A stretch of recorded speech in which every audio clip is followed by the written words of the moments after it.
स्वागत है treatment explain channel में और मैं हूं आपका होस्ट डॉक्टर रमनदीप। मैं प्रोफेशन से एक जनरल फिजिशियन हूं और इस चैनल पे आज आपको गले की खराश के बारे में बताऊंगा, जो कि आजकल बहुत ही कॉमन प्रॉब्लम है। दोस्तों, जैसे कि हम जानते हैं कि भी आजकल हर दूसरे बंदे का गला खराब है। मौसम की चेंजेस हैं या कुछ खाने पीने की कुछ सावधानियां ना रखने के कारण ऐसा कुछ हो रहा है। तो अभी हम बात करेंगे कि भी इससे कब डरना है और कब हमें इलाज के लिए जाना है, या कुछ घरेलू नुस्खे भी हम शेयर करेंगे जिससे पता चलेगा कि भी हम कब इसको घर पे ही ठीक कर सकते हैं। तो आइए चलते हैं, बात करते हैं। हमें सभी को पता है कि भी गले में खराश हो रही है तो दर्द होता है और साथ में हमें कई बार इसके साथ जुकाम भी होता है। तो डॉक्टर कह देता है कि ये वायरल है। तो जरूरी नहीं है कि भी हर आपका जुकाम या गला खराब वो वायरल ही हो। तो ये इसके और सारे कई कारण भी हो सकते हैं, जिनमें से बैक्टीरियल इन्फेक्शन भी हो सकता है, गैस्ट्रोएसोफेजियल रिफ्लक्स डिजीज जिसको हम कह देते हैं कि पेट के जो एसिड है उसका गले में आना, या फिर कई बार ये टॉन्सिलाइटिस के कारण भी हो सकता है। तो आइए चलते हैं, हम हर एक डिजीज का हर एक कारण को पूरे ब्रीफली पहले हम जान लें कि भी ये क्या होती है और इसको कैसे समझा जाए। जहां तक बात रही वायरल डिजीज की, जो कि जैसे बहुत कॉमन है और जैसे कोरोना वायरस का भी बहुत सारा डर लोगों में बैठा हुआ है। तो वायरस जो जुकाम होता था, जो वायरल जुकाम था, वायरल गला खराब था, वो तो आज से 10 साल पहले भी होता था और वो काफी टाइम से चला आ रहा है। पर कोरोना वायरस के कारण इसका थोड़ा सा दर्द और ज्यादा बढ़ गया है। वायरल इन्फेक्शन में ज्यादातर गले में खराश होती है और गला लाल हो जाता है। कई बार पेशेंट इसमें कहते हैं कि भी उनको बुखार भी है साथ में थोड़ा सा, और हाई ग्रेड फीवर भी आ सकता है कई बार। और दूसरी ओर अगर बैक्टीरियल इन्फेक्शन हो तो इसमें पेशेंट को बॉडी एक्स, बहुत ज्यादा शरीर में दर्द और गले में इन्फेक्शन होता है, पर इसमें इतना गला लाल नहीं होता। तो कई बार ये इन्फेक्शन टॉन्सिल्स में भी चली जाती है और जिसको हम कहते हैं टॉन्सिलाइटिस हो जाता है। ये ज्यादातर बच्चों को देखने को मिलता है और इसमें और कई कारण होते हैं गला खराब के, जैसे किसी ने ठंडा पानी पी लिया तो गले में इन्फ्लेमेशन हो गई, गले में प्रॉब्लम हो गई। तो ये सब बातें हमें ध्यान में रखनी पड़ेगी जब हम किसी को डायग्नोस करते हैं या किसी पेशेंट को चेक करते हैं। तो आइए सबसे पहले हम वायरल जो सोर थ्रोट है उसके ट्रीटमेंट के बारे में बात करें। ज्यादातर वायरल जो है उसमें हमें ज्यादा दवाई की जरूरत नहीं पड़ती। सिर्फ हल्के गर्म पानी से गरारे करने से, जिसको हम सलाइन गार्गल्स कहते हैं, उसके साथ करने से ही पेशेंट ठीक हो जाता है। और साथ में अगर जरूरत पड़े, गला ज्यादा दर्द हो रहा है तो थोड़ा सा शरीर में दर्द भी है तो हम पैरासिटामोल यूज कर सकते हैं। ये स्टैंडर्ड मेडिसिन है जो कि केवल इंडिया में ही नहीं पूरे देश, पूरे वर्ल्ड में यूज होती है और डॉक्टर्स इनको फर्स्ट लाइन ऑफ ड्रग की तरह यूज करते हैं। और अगर बैक्टीरियल इन्फेक्शन है, अगर हम फर्स्टली ये डिफरेंशिएट करेंगे कि भी ये वायरल इन्फेक्शन है या ये बैक्टीरियल इन्फेक्शन है। अगर बैक्टीरियल इन्फेक्शन है तो हम इसके साथ एंटीबायोटिक्स भी स्टार्ट कर सकते हैं। पर वो सब कुछ लोकल एग्जामिनेशन, जब तक डॉक्टर आपका गला चेक नहीं करता, गले की क्या कंडीशन है उसको देख के ही आपको एंटीबायोटिक्स प्रेस्क्राइब करेगा। वैसे एंटीबायोटिक्स प्रेस्क्राइब नहीं करेगा। और एक और प्रॉब्लम होती है जिसको कहते हैं गैस्ट्रोएसोफेजियल रिफ्लक्स डिजीज, जो कि होता है कि भी जैसे किसी के जो कुछ बहुत तला खा रहा है या कुछ ऐसी चीजें खा रहा है, मिर्च मसाला ज्यादा खा रहा है, तो उसके पेट में एसिड जो है उसकी प्रोडक्शन ज्यादा हो जाती है, नॉर्मल से ज्यादा हो जाती है। तो पेशेंट को उस टाइम वो जो एसिड बन रहा है वो उसके फूड पाइप से होते हुए उसके गले तक आता है और जिसके कारण उसको लगता है कि उसका गला दर्द कर रहा है।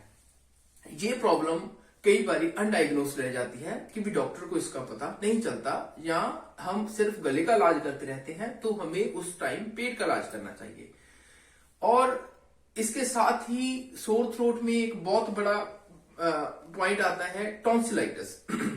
टॉन्सिल्स वैसे तो हमारे गले में एक प्रोटेक्टिव मैकेनिज्म है, लिम्फ नोड्स की इनलार्जमेंट है। तो उसमें क्या होता है कि भी टॉन्सिलाइटिस में जब हमारे गले में इन्फेक्शन होती है तो बॉडी का एक डिफेंस मैकेनिज्म है कि भी वो टॉन्सिल्स साइज में इंक्रीज कर जाते हैं, बढ़ जाते हैं वहां पे। तो पर जब ज्यादा इन्फेक्शन हो तो वो साइज बढ़ने के कारण कई बारी खाने में दिक्कत होती है, कुछ भी पीने में दिक्कत होती है, गले में लग के जाता है। तो ऐसी कंडीशन में अगर हम सिर्फ गरारे करें, गार्गल्स करें, तो फिर हमें काफी राहत मिल सकती है। और इसके साथ ही कुछ पेशेंट्स कंप्लेन करते हैं कि भी उनके गले में हमेशा खराश सी रहती है। तो इसमें कुछ एलर्जी कॉजेस भी हो सकते हैं जिसको हम हमेशा कंसिडर करना चाहिए। और साथ में ही एक और बात बताता हूं इंटरेस्टिंग, कि भी जो पेशेंट्स एस्थमा के लिए पंप लेते हैं, आपने देखा होगा कि भी वो पंप लेते हैं उनकी जब सांस फूलती है तो उसमें कुछ स्टीरॉइड्स होते हैं। तो जो स्टीरॉइड्स जब पंप लेते टाइम उनके गले के आसपास लग जाते हैं और वो बहुत ही अच्छी स्पेस बन जाती है किसी भी फंगल इन्फेक्शन के लिए, जिसको हम कहते हैं कैंडिडा इन्फेक्शन। तो वो कैंडिड इन्फेक्शन होने के कारण भी कई बार पेशेंट्स के गले में दर्द रहता है या फॉरेन बॉडी सेंसेशन, गले में खराश सी, कांटे से चुभने जैसी फीलिंग होती है। तो ये हमने सब बात कर ली। तो इसके साथ साथ और पॉजिटिव फैक्टर्स जैसे कि भी कोई स्मोकिंग कर रहा है, ज्यादा ठंडा पानी पी रहा है, या ज्यादा कुछ ऐसी अनहेल्दी डाइट खा रहा है जिसके कारण उसके गले में प्रॉब्लम हो सकती है। तो ये सब बातें हमें ध्यान में रखनी होगी डायग्नोस करते टाइम। और हम घर पे जब बैठे हों, अब अभी हमें प्रॉब्लम लग रही है, तो हम पैरासिटामोल या कुछ एंटी एलर्जिक लेके इसको सही कर सकते हैं। पर अगर इसको होते हुए हमें 5-7 दिन हो गए हैं, हाई ग्रेड फीवर उतर नहीं रहा, देन हमें डॉक्टर को कंसल्ट करना चाहिए। आगे हम बात करेंगे इसके बच्चों में सोर थ्रोट के बारे में। तो अभी हम बच्चों में सोर थ्रोट के बारे में बताता हूं। जैसा कि हमने बात की टॉन्सिलाइटिस के बारे में और साथ में गले के वायरल और बैक्टीरियल कॉजेज और फंगल इन्फेक्शन कॉजेज के बारे में, तो अब हम चलते हैं कि भी इनकी प्रेजेंटेशन बच्चों में कैसी होती है।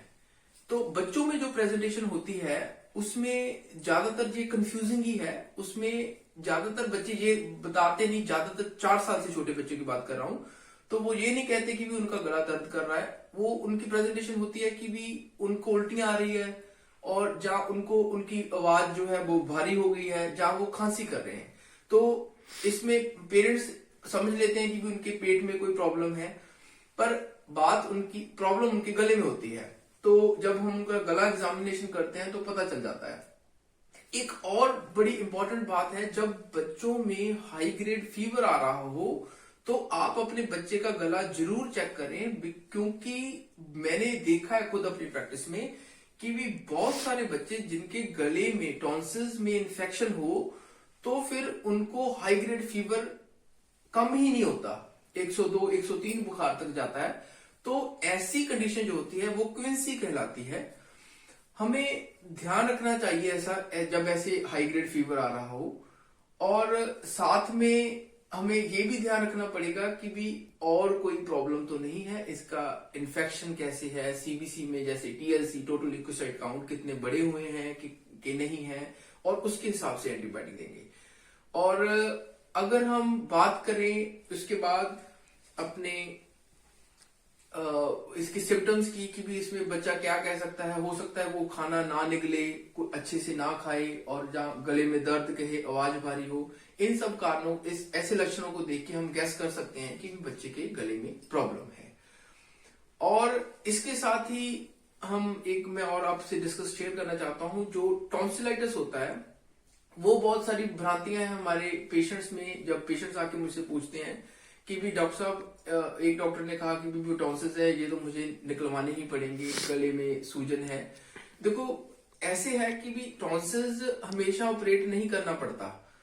टॉन्सिल्स के लिए अगर ऑपरेट करवाने की जरूरत हो तो वो एज बहुत अर्ली हो सकती है, पर जैसे जैसे बच्चे का बॉडी इम्यून सिस्टम बढ़ता है, 7 से 8 साल 9 साल तक पहुंचता है, तो उसके टॉन्सिल्स की इन्फ्लेमेशन के एपिसोड्स कम हो जाते हैं। शुरू शुरू में बच्चा ज्यादा बीमार पड़ता है, उसके बाद जैसे जैसे उसकी इम्यूनिटी बढ़ती है तो उसमें टॉन्सिल्स की इन्फ्लेमेशन भी, जो सोजिश है, वो कम हो जाती है। तो इसीलिए बहुत अर्ली स्टेज पे टॉन्सिलेक्टमी, टॉन्सिल्स का ऑपरेशन करवाने का सोचना नहीं चाहिए।